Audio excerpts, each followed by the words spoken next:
On the day that Jesus rose from the dead, two of Jesus' disciples were walking to a village called Emmaus. The two disciples were talking about everything that had happened.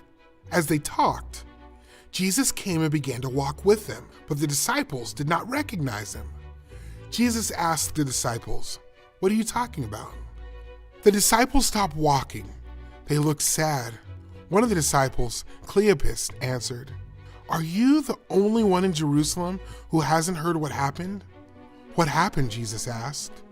So they told him. Jesus of Nazareth was a prophet.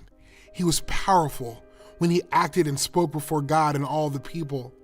The religious leaders handed Jesus over to be sentenced to death, and they nailed him to a cross. We had hoped he was the one who would set Israel free. Besides, it's the third day since these things happened. Early this morning, some women went to the tomb and did not find Jesus' body. They saw angels who said that Jesus is alive. Some of our friends went to the tomb, and they too saw that the tomb was empty. Jesus said, "You are foolish to not believe what the prophet said. Isn't this what had to happen to the Messiah?" Then, beginning with Moses and the prophets, Jesus explained to them what all the scriptures said about him.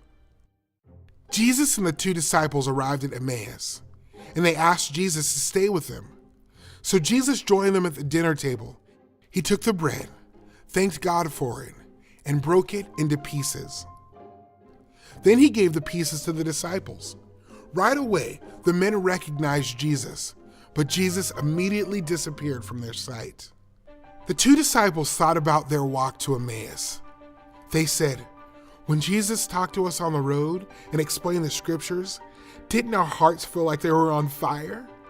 The disciples immediately left Emmaus and went back to Jerusalem. They found Jesus' 11 disciples and others who gathered with them. They told them what had happened.